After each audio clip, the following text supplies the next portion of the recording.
¿Qué tal? Soy Daniel de la Garza y esto es Transiciones. El día de hoy vamos a hablar de la memoria de los últimos gobiernos, específicamente empezando por el de Miguel de la Madrid. ¿Por qué?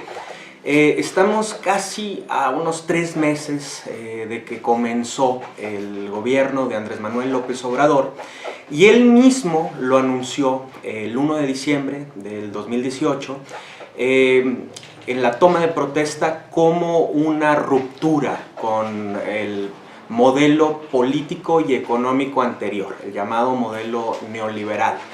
En lo personal puedo comentar que yo soy parte de una generación que vivió pues, prácticamente casi la totalidad de su vida en gobiernos neoliberales, ¿no? Yo nací en el 81, finales del 81, por lo cual pues fue poco más de un año antes de que iniciara Miguel de la Madrid. ¿Qué sucedió en 1982 cuando toma protesta de la Madrid? Lo hace en el contexto de una crisis económica tremenda y él más adelante, en el 2004, titularía sus memorias como Cambio de rumbo, y es precisamente donde México da un giro en cuanto a su política económica. ¿En qué consistió? Fue la reforma administrativa que empezó a adelgazar al Estado bajo esta premisa de que el gobierno tendría que ser más eficiente, más eficaz en la medida en que se deshiciera de sus funciones. Y prácticamente las primeras señales las vimos en los primeros meses de su presidencia. ¿Cuáles fueron las consecuencias? Pues bueno, que durante el sexenio de Miguel de la Madrid prácticamente se deshicieron de un gran número de empresas paraestatales y se empezó a pavimentar el rumbo para profundizar este modelo con la presidencia de Carlos Salinas de Gortari, que no hay que olvidar que llega sumamente cuestionado a la presidencia después de un proceso electoral que hasta la fecha la enorme mayoría de los analistas y observadores de aquella época lo tildaron como un proceso electoral fraudulento, la famosa caída del sistema. Entonces, ¿cómo inicia su presidencia Carlos Salinas de Gortari? No hay que olvidar que al día siguiente de que toma protesta se reúne con la cúpula del Partido Acción Nacional. Él reconoce, todavía sin datos, el día de la elección, que la época del PRI como partido prácticamente único ya se había acabado. Él lo reconoce en un discurso que da, y no hay que olvidar que lo da sin cifras oficiales. Pero ¿por qué es importante este acto del 2 de diciembre de 1988? Porque empieza a configurarse ya no solo la profundización del cambio en el modelo económico, sino también una apuesta por un nuevo sistema político. El PRI y el PAN como dos caras de la misma moneda, inspirado un poco quizás en el modelo estadounidense, ¿no? Del Partido Demócrata y los partidos republicanos. No hay que olvidar que durante su presidencia, en términos generales, se dan las famosas concertaciones, que implicaba reconocer de manera selectiva algunos triunfos de Acción Nacional mientras reprimía con virulencia a la oposición de izquierda. La simulación durante la época de Carlos Salinas costaría muy cara al país, pero desde el 88 se empezó a configurar precisamente esta alianza tácita en algunos casos, explícita en otras, entre el PRI y el PAN. ¿Qué sucede en el inicio de la presidencia de Ernesto Zedillo en 1994? Pues es que fue un inicio dramático. Tan solo en cuestión de 28 días se desploma el peso, hay una crisis económica que fue devastadora y que cimbró una vez más a la sociedad mexicana. Prácticamente la derrota del PRI, más no del sistema, pues ya estaba prácticamente sellada con esta crisis que fue de una magnitud tremenda y que se da, vuelvo a repetir, en los primeros días de la presidencia de Ernesto Zedillo, y eso va a marcar una serie de cambios también en el sistema político.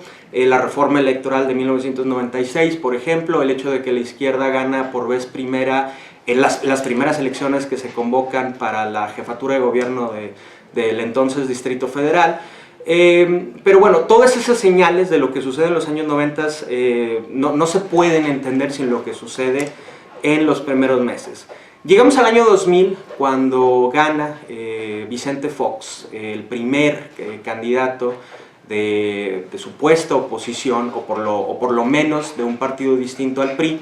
Y también en los primeros meses podemos ver que lejos de estar a la altura de ese momento histórico, de las expectativas que tenía la mayoría de la población, inclusive hay que recordar, no solo quienes votaron por Vicente Fox, sino que las encuestas en ese momento registraban que tenía la adhesión de muchos ciudadanos que estaban verdaderamente esperanzados en un cambio, pues prácticamente también desde que toma protesta da señales clarísimas de que no... pues de que su gobierno se iba a desgastar en frivolidades, desde cuando saluda a sus hijos en la Cámara de Diputados, pero también no hay que olvidar cómo procesa la marcha zapatista en el año, o sea, prácticamente entrando al gobierno, como un problema y un reto tan serio que él en la campaña había abordado como una cuestión que iba a resolver en 15 minutos, pues verdaderamente no la resolvió, sino fue más un asunto de formas. Y prácticamente todas las señales de su fracaso estaban prácticamente claras en los primeros meses, ¿no? Nos vamos más adelante con otro triunfo bastante cuestionado, que fue el de Felipe Calderón en el 2006, y también en los primeros días de mandato vemos las señales que van a marcar todo el sexenio. Son prácticamente en 15 días de que toma protesta, digamos, para fortalecer su gobierno, que entra severamente cuestionado por quienes sufragan en ese momento por Andrés Manuel López Obrador, pues da la orden de iniciar la famosa guerra contra el narco en su estado natal de Michoacán, eso a 15 días de su gobierno. Sería una gestión presidencial monotemática, en donde prácticamente parecería no existir otro tema que esa lucha contra el crimen organizado y todas las secuelas que ha dejado hasta el día de hoy. Si nos vamos más adelante con la presidencia de Enrique Peña Nieto, también en los primeros días no hay que olvidar que se sella este acuerdo cupular del Pacto por México entre las primeras tres fuerzas políticas de aquel entonces, PRI, PAN, PRD, y es un asunto también, vuelvo a repetir, de cúpulas, de acuerdos entre partidos que teóricamente tienen una agenda de reformas que decían que eran importantes para el país, pero que en ningún momento recogieron las demandas de la ciudadanía o lo que les preocupaba, sino que prácticamente el Pacto por México fue una agenda de la propia clase política. Eso marcaría también no solo la simulación del gobierno de Enrique Peña Nieto, sino prácticamente la desconexión que tuvo durante prácticamente todo su mandato con las expectativas de la sociedad. Hay que recordar que, a diferencia de los otros sexenios, este es uno que se desgasta particularmente rápido, pero que a pesar del desgaste jamás corrige el rumbo. Y bueno, desde luego la nueva etapa que inició el pasado 1 de diciembre, tenemos un presidente que en el discurso desde el inicio marca una ruptura. También lo ha marcado en las formas, porque si hemos de resumir una manera de, digamos, en una palabra o en un concepto, lo que en buena medida engloba las primeras acciones de gobierno es una voluntad política que no habíamos visto en los gobiernos anteriores, no solo con la lucha frontal contra el robo de combustible, sino también una serie de medidas de tratar de restablecer los fuertes desequilibrios sociales que marcaron la época. Entonces, quizás en estos primeros días podemos ver las señales de la cuarta transformación, como lo vimos en los gobiernos anteriores. Muchas gracias, esto fue Transiciones, síguenos aquí en 15 Diario TV. Okay.